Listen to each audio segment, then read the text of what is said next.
ಏನ್ ವಿಷಯ ಇರ್ಬೋದು ಅಂದ್ಬಿಟ್ಟು ನಮ್ಮ ಅಮ್ಮಂಗೆ ಡೌಟ್ ಬಂದು ಕೇಳಿದ್ರು. ನಮ್ಮನೆ ಲವ್ ಮ್ಯಾರೇಜ್ ಅಂದ್ಬಿಟ್ರೆ ಫುಲ್ಲು ಬೆಂಕಿ ಆಗ್ಬಿಡ್ತಾರೆ ಅಂತ ಒಂದೇ ಕಂಡೀಷನ್ ಹಾಕಿ ಒಪ್ಕೊಂಡ್ರು. ಅಮ್ಮನೂ ಬೇಡ ಅಂದ್ರು, ಅಪ್ಪನೂ ಬೇಡ ಅಂದ್ರು. ಫುಲ್ ವಾರ ಆಗಿತ್ತು. ಸೊ ಲವ್ ಮ್ಯಾರೇಜ್ ಅಲ್ಲಿ ಇದೆಲ್ಲ ಕಾಮನ್ನೇ. ಲವ್ ಮಾಡಿದ್ಮೇಲೆ ಇದೆಲ್ಲ ಫೇಸ್ ಮಾಡ್ಲೇಬೇಕಾಗುತ್ತೆ. ಯೂಟ್ಯೂಬ್ ಜರ್ನಿನೂ ಸೊ 1 ಇಯರ್ ಆಯ್ತಲ್ಲ, 1 ಮಂತ್ ಆಗಿದೆ. ಫಿಕ್ಸ್ ಆಯ್ತು ಆದ್ರೆ ಯಾರು ನಂಬ್ತಾನೆ ಇಲ್ಲ. ನಮಗೂ ಬಿಲೀವ್ ಮಾಡಕ್ಕೆ ಆಗ್ಲಿಲ್ಲ.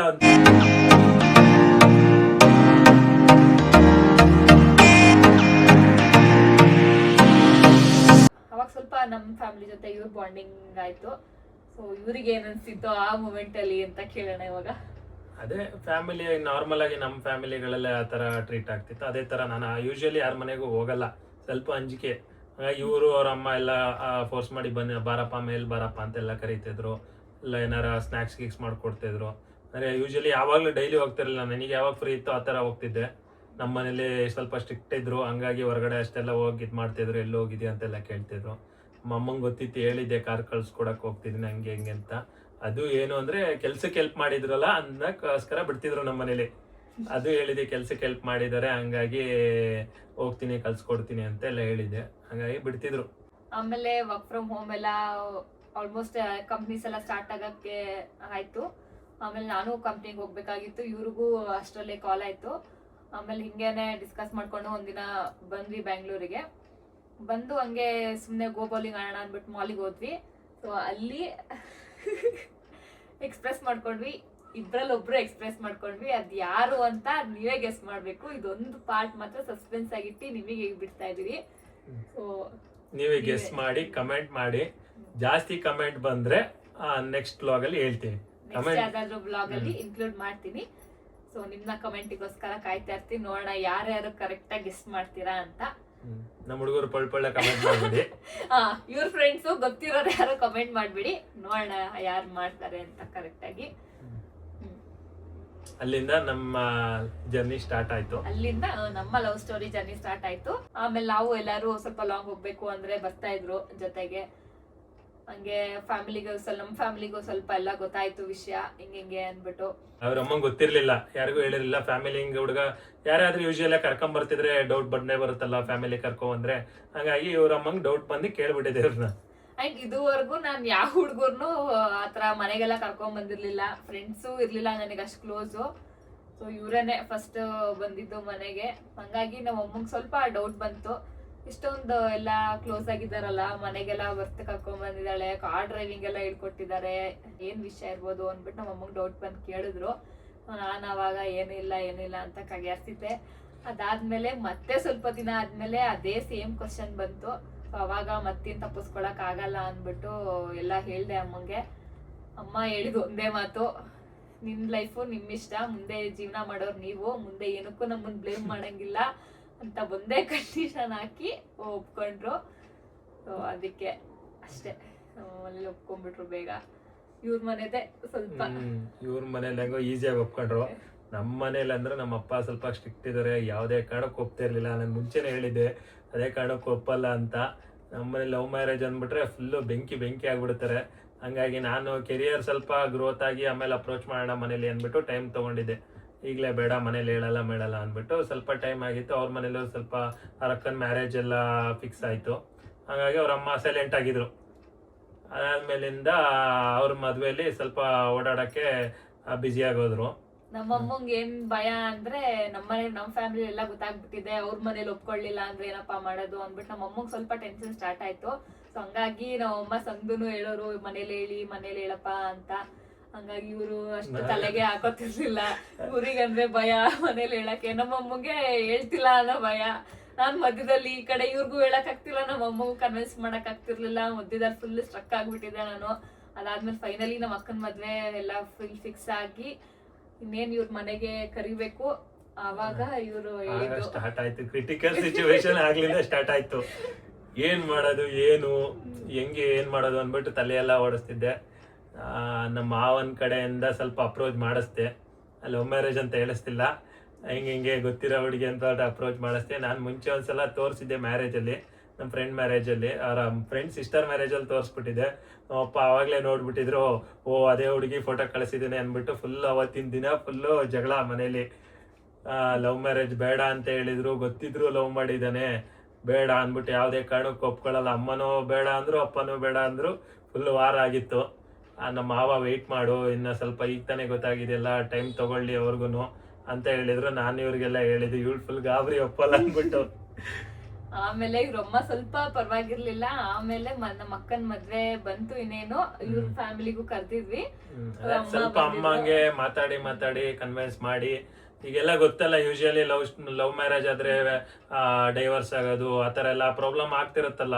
ಅಂಡರ್ಸ್ಟ್ಯಾಂಡಿಂಗ್ ಬರಲ್ಲ, ಹುಡುಗಿ ಅಂಡರ್ಸ್ಟ್ಯಾಂಡಿಂಗ್ ಓಕೆ, ಏಜ್ ಅಲ್ಲಿ ಲವ್ ಮಾಡಿರ್ತಾರೆ, ಆಮೇಲಿಂದ ಫ್ಯಾಮಿಲಿ ಅಂತ ಮದುವೆ ಅಂತ ಬಂದ್ಮೇಲಿಂದ ಅವ್ರವ್ರದ್ದು ಕ್ಲಾಶ್ ಆಗುತ್ತಲ್ಲ, ಆ ಥರ ಆಗುತ್ತೆ. ತುಂಬಾ ಅವರು ನೋಡಿರ್ತಾರೆ, ಬೇಡ ಆ ಕಾರಣಕ್ಕೆ ಬೇಡ, ಹೊಂದ್ಕೊಳ್ಳಲ್ಲ ಅಂತ ಬೇಡ ಅಂತ ಅಪೋಸ್ ಮಾಡ್ತಿದ್ರು. ನಾನು ಅಮ್ಮಂಗೆ ಕನ್ವಿನ್ಸ್ ಮಾಡ್ತಿದ್ದೆ, ಇಲ್ಲ ಒಪ್ಕೋತಾಳೆ, ನಮ್ ಲೈಫು ನಮಗೆ ಗೊತ್ತಿರುತ್ತಲ್ಲ, ಯಾವ ತರ ಮುಂದೆ ಲೈಫ್ ಲೀಡ್ ಮಾಡ್ಬೇಕು ಅನ್ನೋಕ್ಕೋಸ್ಕರ ಕನ್ವಿನ್ಸ್ ಮಾಡ್ತಿದ್ದೆ. ಒಳ್ಳೆ ಹುಡುಗಿ, ನಿಮ್ಗೂ ಗೊತ್ತಾಗತ್ತೆ ಹಂಗೆ ಹಿಂಗೆ ಅನ್ಬಿಟ್ಟೆಲ್ಲ. ಹಿಂಗೆ ಮದುವೆ ಕರಿಯರ್ ಸಿಚುವೇಶನ್ ಬಂತು. ಆಮೇಲಿಂದ ಕರೆದ್ರು, ಬರಲ್ಲ ಅಂತ ಫಸ್ಟ್ ಇದ್ ಮಾಡ್ತಿದ್ರು. ಆಮೇಲೆ ನಾನು ಒಪ್ಪಿಸ್ಕೊಂಡು ಕರ್ಕೊಂಡು ಹೋದೆ ನಮ್ಮ ಅಮ್ಮನ್ನ. ನಮ್ಮ ಈಗ ಮನೇಲಿ ನಮ್ಮ ಫ್ಯಾಮಿಲಿಗೆಲ್ಲ ಗೊತ್ತಾಗಿತ್ತು, ಇವ್ರ ಮನೆ ಕಡೆಯಿಂದ ಯಾರೋ ಬರ್ಲಿಲ್ಲ ಅಂದ್ರೆ ಚೆನ್ನಾಗಿರಲ್ಲ ಅಂದ್ಬಿಟ್ಟು ನಾನು ಫುಲ್ ಫೋರ್ಸ್ ಮಾಡಿ ಕರ್ಕೊ ಬನ್ನಿ ಅಂತ ಹೇಳ್ಬಿಟ್ಟು ಫೈನಲಿ ಅಮ್ಮ ಬಂದಿದ್ರು. ಹಂಗಂತೂ ಫುಲ್ ಖುಷಿ ಆಗಿತ್ತು. ಅದೇ ಅಮ್ಮ ಬಂದಿದ್ರು, ಅಪ್ಪ ಫುಲ್ ಬಿಲ್ಕುಲ್ ಬೇಡವೇ ಬೇಡ ಅಂತ, ಫುಲ್ ಬೇಡವೇ ಬೇಡ, ನಾನು ಒಪ್ಪೋದೇ ಇಲ್ಲ, ನಾನು ಮದುವೆ ಮಾಡಲ್ಲ ಅಂತ ಇದ್ರು. ನಮ್ಮ ಮಾವ ಸ್ವಲ್ಪ ಧೈರ್ಯ ಹೇಳಿದ್ರು, ವೆಯ್ಟ್ ಮಾಡು, ಅವ್ರಿಗೂ ಟೈಮ್ ಕೊಡು, ಒಪ್ಕೊಳ್ತಾರೆ, ಹೇಳ್ತೀನಿ ಅಂತ. ನಮಗಂತೂ at one point full disappoint ಆಗೋಗಿತ್ತು, ಏನ್ ಹಿಂಗಾಯ್ತಲ್ಲ ಅನ್ಬಿಟ್ಟು. ಸೊ ಲವ್ ಮ್ಯಾರೇಜ್ ಅಲ್ಲಿ ಇದೆಲ್ಲ ಕಾಮನ್ನೇ, ಲವ್ ಮಾಡಿದ್ಮೇಲೆ ಇದೆಲ್ಲ ಫೇಸ್ ಮಾಡ್ಲೇಬೇಕಾಗುತ್ತೆ. ನಾನ್ ಆತರ ಏನು ಬರಲ್ಲ ಅನ್ಕೊಂಡಿದ್ದೆ, ಬಟ್ ಇವ್ರ ಮನೆ ಕಡೆಯಿಂದ ಸ್ವಲ್ಪ ಏನ್ ಒಪ್ಪ ಕಾರಣ ಏನು ಅಂದ್ರೆ, ಅದೇ ಈಗೆಲ್ಲ ನಿಮ್ಗೂ ಗೊತ್ತಿಲ್ಲ, ಕ್ಯಾಸ್ಟಿಸಮ್ ನಡೀತಿರುತ್ತೆ ನಮ್ ರಿಲಿಜನ್ ಅಲ್ಲಿ. ಮೇನ್ ಏನು ಅಂದ್ರೆ ಇಬ್ರು ಗೋಡಾಸ ಇರೋದ್ರಿಂದ ನನಗೆ ಕಾನ್ಫಿಡೆಂಟ್ ಇತ್ತು, ಓಕೆ ಒಪ್ಕೋತಾರೆ ಅನ್ನಕ್ ಒಂದು ಕಾನ್ಫಿಡೆನ್ಸ್ ಇತ್ತು. ಆಮೇಲೆ ನಮ್ಮಪ್ಪ ಬೇಡ ಅಂತ ಫುಲ್ಲು ಇದ್ ಮಾಡ್ತಿರೋದ್ರಿಂದ ನಾನು ಒಪ್ಪೋದೇ ಇಲ್ವನೋ ಅನ್ಕೊಂಡಿದ್ದೆ.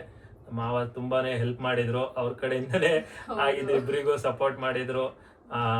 ಅವರೇ ಸ್ವಲ್ಪ ನಾವು ಫುಲ್ ಡೌನ್ ಆಗಿದ್ವಿ, ಆವಾಗ ಅವರು ಬಂದು ನಮ್ಗೆ ನಮ್ಮ ಅಮ್ಮಗೆ ಸ್ವಲ್ಪ ಕನ್ವಿನ್ಸಿಂಗ್ ಆಗಿ ಮಾತಾಡಿದ್ರು. ಹಾಗಾಗಿ ನಾವು ಸ್ವಲ್ಪ ಸ್ಟ್ರಾಂಗ್ ಆಗಿ ನಿಂತ್ಕೊಂಡ್ವಿ. ಕನ್ವಿನ್ಸ್ ಮಾಡಿದ್ರು, ಅಮ್ಮನೇ ಎಲ್ಲ ಕನ್ವಿನ್ಸ್ ಮಾಡಿದ್ರು. ಆಗ್ತಿರ್ಲಿಲ್ಲ, ಆಗಲ್ಲ ಅಂತ ಇದ್ರು. ನಾವು ಇನ್ನೂ ಟೈಮ್ ತಗೊಂಡಿದ್ವಿ, ಇಲ್ಲಿ ನಿಧಾನಕ್ಕೆ ಆಗೋಣ ಹಂಗೆ ಅಂತ. ಅದು ಹಿಂಗೆ ಶಬರಿಮಲೆಗೆ ಹೊರಟ್ವಿ. ಅದಕ್ಕೆ ಒಪ್ಕೊಂಡ್ರೆ ಏನೋ ಗೊತ್ತಿಲ್ಲ, ಶಬರಿಮಲೆಗೆ ಹೊರಟ್ವಿ.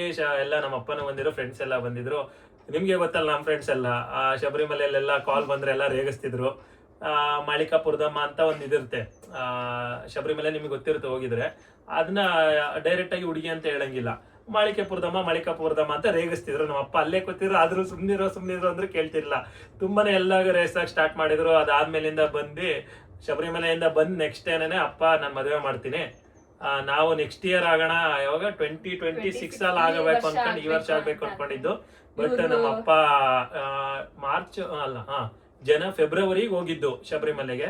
ಫೆಬ್ರವರಿಯಿಂದ ಬಂದು ಈ ಮಂತ್ 2025 ಎಂಡಲ್ಲೇ ಮಾಡ್ತೀನಿ, ಆಗದಿದ್ರೆ ಆಗು, ಇಲ್ಲ ಬೇಡ ಅಂತ ಒಂದೇ ಸತಿ ಕುತ್ಕೊಂಡ್ರು. ನಮ್ಗೆ ಒಂಥರ ಖುಷಿ, ಒಪ್ಕೊಂಡ್ಬಿಟ್ರಲ್ಲ ಅಂದ್ಬಿಟ್ಟು. ಬಟ್ ಆದ್ರೆ ಒಂದೇ ಸಡನ್ ಆಗಿ ಆಗ್ಬೇಕಲ್ಲ, ನಮ್ದು ಫೈನಾನ್ಷಿಯಲ್ ಸಿಚುವೇಶನ್ ಇರುತ್ತಲ್ಲ, ನಾವು ಕೆರಿಯರಿಗೆ ಏನೋ ಪ್ಲಾನೇ ಮಾಡಿರ್ಲಿಲ್ಲ. ನಮ್ದು ಹೆಂಗಿತ್ತಾಗ ಬರ್ತಿತ್ತು, ದುಡ್ಡು ಬರ್ತಿತ್ತು, ಉಡಾಯಿಸ್ಬೇಕು, ಮಜಾ ಮಾಡ್ಬೇಕು ಅನ್ನೋದಿತ್ತು. ಸೇವಿಂಗ್ಸ್ ಅನ್ನೋದು ಏನ್ ಮಾಡಿರ್ಲಿಲ್ಲ. ಅಮ್ಮನೂ ಬೇಡ ಅಂದ್ರೆ, ಇವ್ರ ಮನೇಲೂ ಬೇಡ, ಸಮ್ಮರ್ ಇದ್ರೆ ಎಲ್ರಿಗೂ ಬರಕ್ ಈಸಿ ಆಗುತ್ತಲ್ಲ ಅಂತ ಬೇಡ ಅಂತಿದ್ವಿ. ಅಂಡ್ ನಮ್ದು ನಮ್ಮ ಅಕ್ಕನ ಮದ್ವೆ ಈಗ ರೀಸೆಂಟ್ ಆಗಿ ಆಗಿತ್ತು. ಮತ್ತೆ ನಮ್ಮ ಅಮ್ಮ ಮದ್ವೆ ಮಾಡಕ್ಕೆ ಅಂದ್ರೆ ತುಂಬಾ ಸ್ವಲ್ಪ ಕಷ್ಟ ಆಗುತ್ತೆ ಅನ್ಬಿಟ್ಟು ನಮ್ಮ ಅಮ್ಮನೂ ಬೇಡ, ಇನ್ನೊಂದು ವರ್ಷ ಹೋಗ್ಲಿ ಅಂತ ಇದ್ರು. ಬಟ್ ಇವ್ರಪ್ಪ ಬಿಲ್ಕುಲ್ ಬೇಡ ಅಂದ್ರು. ಗೊತ್ತಲ್ಲ ಕಿತಾಪತಿ ಫ್ರೆಂಡ್ಸ್ಗಳು, ಫ್ರೆಂಡ್ಸ್ ಅಂತೂ ತುಂಬಾ ಕಿತಾಪತಿ. ಮಾಡ್ತೀನಿ ಆದ್ರೆ ಆಗು, ಇಲ್ಲ ನಿನ್ ದುಡ್ಡು ಹಾಕೊಂಡ್ ಮಾಡೋ ಅಂದ್ರು. ಆಮೇಲೆ ಎಲ್ಲ ಆಗುತ್ತೆ ಅನ್ಬಿಟ್ಟು ಅವತ್ತೇ ಹೋಗಿ ಅವತ್ತೇ ಎಂಗೇಜ್ಮೆಂಟ್ ಫಿಕ್ಸ್ ಆಗಿ, ಎಂಗೇಜ್ಮೆಂಟ್ ಡೇಟ್ ಮದ್ವೆ ಡೇಟ್ ಫಿಕ್ಸ್ ಆಯ್ತು. ಎಲ್ಲಾರು ಶಾಕು, ಫಿಕ್ಸ್ ಆಯ್ತು ಅಂದ್ರೆ ಯಾರು ನಂಬ್ತಾನೆ ಇಲ್ಲ. ನಮ್ಗೂ ಬಿಲೀವ್ ಮಾಡಕ್ಕೆ ಆಗ್ಲಿಲ್ಲ, ಒಂಥರ ಡ್ರೀಮಲ್ಲಿ ಆಯ್ತಾ ಅನ್ನಂಗ್ ಆಯ್ತು. ಇನ್ನಲ್ಲಿ ಒಪ್ಕೊಂಡ್ರು. ಸ್ಟಾರ್ಟಿಂಗ್ ಒಪ್ಕೊಂಡ್ಮೇಲೂ ಸ್ವಲ್ಪ ಅಪೋಸ್ ಮಾಡ್ತಿದ್ರು. ಆ ಡೇ ಅಂತೂ ನನ್ಗೊಂಥರ ಖುಷಿ, ಒಂಥರ ಬೇಜಾರು, ಒಂಥರ ಫುಲ್ ಮಿಕ್ಸ್ಡ್ ಫೀಲಿಂಗ್ ಆಗ್ಬಿಟ್ಟಿತ್ತು ನನಗೆ. ಅದಾಗ 1 ಮಂತಿಗೆನೆ ನಮ್ದು ನೋಡೋ ಶಾಸ್ತ್ರ ಆಯ್ತು, ಎಲ್ಲ ಪಟ ಅಂತ ಆಗೋಯ್ತು. ಅದು ಲಾಗು ಚೆನ್ನಾಗಿ ಓಡಿದೆ, ನೋಡಿಲ್ಲ ಅಂದ್ರೆ ಅದನ್ನು ಹೋಗಿ ಲಾಗ್ ನೋಡಿ ಯಾವ ತರ ಶಾಸ್ತ್ರ ಮಾಡಿದ್ವಿ ಅಂತ. ನನ್ ಥಾಟಲ್ಲಿ ಏನಿದೆ ಅಂದ್ರೆ, ಓಕೆ ನಮ್ ಮದ್ವೆ ಫಿಕ್ಸ್ ಆಗೋ ಟೈಮಲ್ಲಿ ವ್ಲಾಗ್ ಸ್ಟಾರ್ಟ್ ಮಾಡೋಣ ಅಂತ ಅನ್ಕೊಂಡಿದ್ದೆ. ಬಟ್ ಬೇಡ, ಯಾಕೆ ಮುಂದೂಡೋದು ಅಂದ್ಬಿಟ್ಟು ನಾನು 2025 ಜಾನಿಂದನೇ ಸ್ಟಾರ್ಟ್ ಮಾಡಿದೆ. ಅದ್ ನೋಡಿದ್ರೇನೆ ನಂದು ಹಂಗೆ ಕೋಇನ್ಸಿಡೆನ್ಸ್ ಆಗಿ ನನ್ ಮದ್ವೆ ಟೈಮ್ಗೆನೆ ಕರೆಕ್ಟ್ ಆಗಿ ಯೂಟ್ಯೂಬ್ ಬ್ಲಾಗ್ ನ ಸ್ಟಾರ್ಟ್ ಮಾಡೋ ತರ ಆಗಿದೆ. ಹಂಗೆ ನಂದು ಯೂಟ್ಯೂಬ್ ಜರ್ನಿನು ಸೊ 1 ಇಯರ್ ಆಯ್ತಲ್ಲ, 1 ಇಯರ್ 1 ಮಂತ್ ಆಗಿದೆ. ಮ್ಯಾರೇಜ್ ಲಾಗ್ಸ್ ಗಳೇ ಜಾಸ್ತಿ ಓಡ್ತಿದೆ, ಬೇರೆ ಲಾಗ್ಗಳು ಓಡ್ತಿಲ್ಲ. ಸಪೋರ್ಟ್ ಮಾಡಿ, ಎಫರ್ಟ್ ಹಾಕಿ ಮಾಡ್ತಿದೀವಿ. ಇವ್ರಂತೂ ಏನು ಹೆಲ್ಪ್ ಮಾಡಲ್ಲ ಗೈಸ್, ಎಲ್ಲ ನಂದೇ. ನಾನೇ ಹುಡುಕಿ, ನಾನೇ ಮಾಡಿ, ನಾನೇ ಎಡಿಟ್ ಮಾಡಿ, ನಾನೇ ಅಪ್ಲೋಡ್ ಮಾಡಿ, ನಾನೇ ಥಂಬ್ನೇಲ್ ಮಾಡಿ, ನಾನೇ ಟೈಟಲ್ ಮಾಡಿ. ನಮ್ದು ಮನೆ ಕೆಲಸ ನಮ್ದಿರುತ್ತಾಗ ಎಡಿಟ್ ಮಾಡ್ಬೇಕಾದ್ರೆ ಮನೆ ಕೆಲಸ ನಾವ್ ಮಾಡ್ಬೇಕಾಗುತ್ತೆ. ಇನ್ನೊಂದು ತುಂಬಾ ಜನ ಕಮೆಂಟ್ ಮಾಡ್ತಿದ್ರ IT ಲೈಫ್, ಮ್ಯಾರೇಜ್ ಲೈಫ್ ಹೆಂಗಿದೆ. ಆಮೇಲೆ ಕಮೆಂಟ್ ಮಾಡಿದ್ರ ಫಸ್ಟ್ ಲವ್ ಮ್ಯಾರೇಜ್ ಅಲ್ಲಿ ಹೆಂಗಿರುತ್ತೆ ಲೈಫ್, ಆಫ್ಟರ್ 6 ಮಂತ್ ಮ್ಯಾರೇಜ್ ಅಲ್ಲಿ ಹೆಂಗಿರುತ್ತೆ ಅಂತ ಹೇಳಿದ್ರ. ಇದು ಚೆನ್ನಾಗಿ ವಿಡಿಯೋ ಓಡಿದ್ರೆ ಅದನ್ನು ಲಾಗ್ ಮಾಡ್ತೀವಿ, ಸಪೋರ್ಟ್ ಮಾಡಿ. Full next level. ನಾವ್ ಅನ್ಕೊಂಡೇ ಇರಲಿಲ್ಲ ಈ ತರ ಇರುತ್ತೆ ಅಂದ್ಬಿಟ್ಟು. ನಾವ್ ಏನೋ ಅನ್ಕೊಂಡಿದ್ವಿ ಮ್ಯಾರೇಜ್ ಬ್ಯಾಕ್ಗ್ರೌಂಡ್ ಸೀನ್ ನೀವು ನೋಡಿದ್ರೆ ನಿಮ್ಗೆ ಅರ್ಥ ಆಗುತ್ತೆ ಮ್ಯಾರೇಜ್ ಆದ್ಮೇಲೆ ಹೆಂಗಿರುತ್ತೆ. ಇಬ್ರು ವರ್ಕಿಂಗ್ ಇರೋದ್ರಿಂದ ನಿಮ್ಗೆ ಗೊತ್ತು, IT ಕಂಪ್ನಿಲಿ ಫಿಕ್ಸ್ಡ್ ಅವರ್ಸ್ ಅಂತ ಇರಲ್ಲ, ಎಕ್ಸ್ಟೆಂಡ್ ಆಗ್ತಾ ಇರತ್ತೆ. ಇವ್ರಿಗೂ ವರ್ಕ್ ನನ್ಗೂ ವರ್ಕ್ ಇದ್ದಾಗ ಯಾವ ತರ ಹೆಕ್ಟಿಕ್ ಲೈಫ್ ಇರುತ್ತೆ ತೋರಿಸ್ತೀವಿ. ಅದನ್ನು ಅದ್ರದ್ದು ಬೇಕು ಅಂದ್ರೆ ನಾವ್ ಅದನ್ನು ವ್ಲಾಗ್ ಮಾಡ್ತೀವಿ. ಇಷ್ಟು ನಮ್ಮ ಲವ್ ಸ್ಟೋರಿ ವ್ಲಾಗ್ ಆಗಿತ್ತು. ಅದಾದ್ಮೇಲಿಂದ ಎಂಗೇಜ್ಮೆಂಟ್ ಆಯ್ತು. ಎಂಗೇಜ್ಮೆಂಟ್ ಅಲ್ಲಿ ಫ್ಯಾಮಿಲಿ ಎಲ್ಲ ಚೆನ್ನಾಗಿ ಬಾಂಡಿಂಗ್ ಎಲ್ಲ ಆಯ್ತು. ಆಮೇಲಿಂದ ಸ್ವಲ್ಪ ದಿನದಲ್ಲೇ ಮ್ಯಾರೇಜು, ಆ ಓಡಾಟ, ಗಿಜಿ ಬಿಜಿ ಎಲ್ಲ ಫಾಸ್ಟ್ ಅಂಡರ್ ಆಗೋಯ್ತು. ಪ್ಲಾನ್ ಆಗ್ತಾನೆ ಇರ್ಲಿಲ್ಲ. ಪ್ಲಾನ್ ಮಾಡಿದ್ರೆ ಟೈಮ್ ಅಡ್ಜಸ್ಟ್ ಆಗ್ತಿರ್ಲಿಲ್ಲ. ಎಲ್ಲ ಪ್ರೀ ವೆಡ್ಡಿಂಗ್ ಎಲ್ಲ ಫಾಸ್ಟ್ ಆಗಿ ಆಯ್ತು. ಪ್ಲಾನಿಂಗ್ ಅರ್ಜೆಂಟ್ ಎಲ್ಲ ಆಯ್ತು. ಯಾವ್ದು ಅನ್ಕೊಂಡಿದ್ ಟೈಮಿಗೆ ಎಲ್ಲ ಆಗ್ತಾನೆ ಇರ್ಲಿಲ್ಲ, ಎಲ್ಲ ಡಿಲೇ ಆಗೋದು. ಅದು 1 ಇಯರ್ ಅದ್ ಹೆಂಗ್ ಪಾಸ್ ಆಯ್ತು ಅಂದ್ರೆ ಫ್ರಾಕ್ಷನ್ ಆಫ್ ಸೆಕೆಂಡ್ ಅಲ್ಲಿ ಫಟ್ ಅಂತ ಬಂದ್ ಹಿಂಗ್ ಹೋಯ್ತು. ಎಂಗೇಜ್ಮೆಂಟ್ ಆಗಿರ್ಬೋದು, ಮದ್ವೆ ಅಂತೂ ಇದು ಹೆಂಗ್ ಹೋಯ್ತು ಅಂತಾನೆ ಗೊತ್ತಾಗ್ಲಿಲ್ಲ. ಎಲ್ಲಾ ಲಾಗ್ಗಳು ಅಪ್ಲೋಡ್ ಮಾಡಿದೀವಿ, ಮದ್ವೆದು ಎಂಗೇಜ್ಮೆಂಟ್ ಇಂದ ಎಲ್ಲ ಹೋಗಿ ನೋಡಿಲ್ಲ ಅಂದ್ರೆ. ಅಂಡ್ ಇನ್ನೊಂದೇನಂದ್ರೆ ಇವತ್ತೇ ಏನಕ್ಕೆ ನಾವು ಲವ್ ಸ್ಟೋರಿ ವ್ಲಾಗ್ ಮಾಡ್ಬೇಕು ಅಂತ ಡಿಸೈಡ್ ಮಾಡಿದ್ವಿ ಅಂದ್ರೆ, ಇವತ್ತಿಗೆ ನಮ್ದು 3 ವರ್ಷ 3 ಇಯರ್ಸ್ ಆಫ್ ಲವ್ ಕಂಪ್ಲೀಟ್ ಆಯ್ತು. ಹಾಗಾಗಿ ಇವತ್ತೇ ಮಾಡ್ಕೊಂಡಿದ್ದ ದಿನ ಇವತ್ತು. ಬಟ್ ಆದ್ರೆ ಇವತ್ತೇ ಅಪ್ಲೋಡ್ ಮಾಡಲ್ಲ, ನೆಕ್ಸ್ಟ್ ವೀಕ್ ಅಪ್ಲೋಡ್ ಮಾಡ್ತೀವಿ. ಬೇರೆ ಕಡೆ ಹೊರಗಡೆ ಹೋಗಿ ವಿಡಿಯೋ ಮಾಡ್ಬೇಕು ಅಂದ್ಬಿಟ್ಟು ಎಲ್ಲಾ ತರ ಪ್ಲಾನ್ ಮಾಡಿದ್ವಿ. ಎಲ್ಲ ಓಕೆ ಆಗೋದು ಲಾಸ್ಟ್ ಮೂಮೆಂಟ್ ಅಲ್ಲಿ ಕ್ಯಾನ್ಸಲ್ ಆಯ್ತು. ಅದಕ್ಕೆ ಬೇಡ ಮನೇಲೆ ಮಾಡೋಣ ಅಂತ ನಾನು ಹೇಳ್ದೆ. ಅದಕ್ಕೆ ಮನೇಲೆ ಮಾಡಿದೀವಿ. ಇನ್ನ ಬೇರೆ ಪ್ಲಾನ್ ಇದೆ, ಅದ್ ಆಚೆ ಹೋಗಿ ಆಮೇಲೆ ಮಾಡ್ತೀವಿ. ಸೊ ಸದ್ಯಕ್ಕೆ ಇದು ಮೇನ್ ನಾವ್ ಮಾಡ್ಬೇಕಾಗಿದ್ದು ಲವ್ ಸ್ಟೋರಿ ವ್ಲಾಗು. ಸೊ ತುಂಬಾ ನಾವ್ ಆಗ್ಲೇ ಎಂಗೇಜ್ಮೆಂಟ್ ಟೈಮ್ ಇಂದ ತುಂಬಾ ಜನ ಕೇಳ್ತಾ ಇದ್ವಿ. ಅದಕ್ಕೆ ಯಾಕೆ ಇವಾಗ ಮಾಡ್ಬಾರ್ದು ಅಂತ ಟೈಮ್ ಮಾಡ್ಕೊಂಡು ಮಾಡಿದೀವಿ. ಅಂಡ್ ಇವತ್ತು ವೀಕೆಂಡ್ ಆಗಿರೋದ್ರಿಂದ ಮಾಡಿದೀವಿ. ಸೊ ಈ ವ್ಲಾಗ್ ನಿಮಗೆಲ್ಲ ಹೆಂಗ್ ಇಷ್ಟ ಆಯ್ತು, ಅಂಡ್ ನಮ್ ಲವ್ ಸ್ಟೋರಿ ನಿಮಗೆ ಹೆಂಗ್ ಇಷ್ಟ ಆಯ್ತು, ಅಂಡ್ ನಿಮ್ದೆಲ್ಲ ಲವ್ ಸ್ಟೋರಿ ಇದ್ರೆ ಕಮೆಂಟ್ ಅಲ್ಲಿ ಶೇರ್ ಮಾಡ್ಕೊಳ್ಳಿ. ಕಮೆಂಟ್ ಅಲ್ಲಿ ಶೇರ್ ಮಾಡಿ ಅಂತ ಯಾರು ಕಮೆಂಟ್ ಮಾಡಲ್ಲ. ಕಮೆಂಟ್ ಮಾಡಿ, ಸಪೋರ್ಟ್ ಮಾಡಿ, ಎಲ್ಲಾರ್ಗು ಶೇರ್ ಮಾಡಿ. ಒಳ್ಳೊಳ್ಳೆ ಕಂಟೆಂಟ್ಗಳು ಮಾಡ್ತೀವಿ. ವಿಡಿಯೋ ಓಡ್ಲಿಲ್ಲ ಅಂದ್ರೆ ನಮಗೂ ಕಂಟೆಂಟ್ ಮಾಡಕ್ಕೆ ಇಂಟ್ರೆಸ್ಟ್ ಆಗಲ್ಲ. ಅಂಡ್ ಅಟ್ ದ ಲಾಸ್ಟ್ ಯಾರು ಅಪ್ರೋಚ್ ಮಾಡಿದ್ದು ಅಂತ ಕಮೆಂಟ್ ಮಾಡೋದನ್ನ ಮಾತ್ರ ಮರಿಬೇಡಿ. ನೋಡೋಣ ಯಾರು ಎಷ್ಟು ಜನ ಕರೆಕ್ಟ್ ಆಗಿ ಕಮೆಂಟ್ ಮಾಡ್ತೀರಾ ಅಂತ. ಸೊ ಇಷ್ಟ ಆಗಿತ್ತು ನಮ್ಮ ಲವ್ ಸ್ಟೋರಿ ವ್ಲಾಗ್. ಎಲ್ರಿಗೂ ಇಷ್ಟ ಆಗಿದ್ರೆ ಲೈಕ್ ಮಾಡಿ, ಶೇರ್ ಮಾಡಿ, ಕಮೆಂಟ್ ಮಾಡಿ, ಸಬ್ಸ್ಕ್ರೈಬ್ ಮಾಡಿ, ಮರಿಬೇಡಿ. ಇನ್ನ ಹೆಚ್ಚಿನ ಕಂಟೆಂಟ್ಗಳಿಗಾಗಿ ಸಬ್ಸ್ಕ್ರೈಬ್ ಮಾಡಿ. ನೆಕ್ಸ್ಟ್ ನಿಮಗೆ ಯಾವ ತರ ಕಂಟೆಂಟ್ ಬೇಕು ಅಂದ್ರೆ ಅದನ್ನು ಹಾಕಿ ನಾವು ಮಾಡ್ತೀವಿ. ನಮ್ದು ಸ್ವಲ್ಪ ಕಂಟೆಂಟ್ ಪ್ಲಾನ್ ಮಾಡಿದೀನಿ ನಾನು, ಬಟ್ ಇವ್ರ ಟೈಮಿಂಗ್ಸ್ ಗೆ ಮ್ಯಾಚ್ ಆಗಿ ಮಾಡ್ಬೇಕು. ಹಂಗಾಗಿ ಸ್ವಲ್ಪ ಡಿಲೇ ಆಗ್ತಾ ಇದೆ. ಅಂಡ್ ಇವಾಗ ಮತ್ತೆ ರೀಲ್ಸ್ ಎಲ್ಲ ಮಾಡಕ್ ಸ್ಟಾರ್ಟ್ ಮಾಡಿದೀವಿ, ಅದನ್ನು ಅಪ್ಲೋಡ್ ಮಾಡಿ. ಇನ್ಸ್ಟಾಗ್ರಾಮ್ ಅಲ್ಲಿ ಹೋಗಿ ಸಂಜು ಅಕ್ಷು ಲಾಗ್ಸ್ ಅಂತ ಇದೆ, ಫಾಲೋ ಮಾಡಿ ಯಾರೋ ಫಾಲೋ ಮಾಡಿಲ್ಲ ಅಂದ್ರೆ. ಅಂಡ್ ಶಾರ್ಟ್ಸ್ ಅಲ್ಲೂ ಹಾಕ್ತಾ ಇರ್ತೀನಿ. ಸೊ ಇನ್ನ ರೀಲ್ಸ್ ಬರ್ತಾ ಇರುತ್ತೆ, ಎಲ್ಲಾರು ನೋಡಿ ಎಂಜಾಯ್ ಮಾಡಿ, ಹಂಗೆ ಸಪೋರ್ಟ್ ಕೂಡ ಮಾಡಿ. ಸೊ ಅಷ್ಟೇ, ಇಲ್ಲಿಗೆ ನಮ್ಮ ಲವ್ ಸ್ಟೋರಿ ಲಾಗ್ ನ ಎಂಡ್ ಮಾಡ್ತಾ ಇದೀವಿ. Take care, bye bye, see you.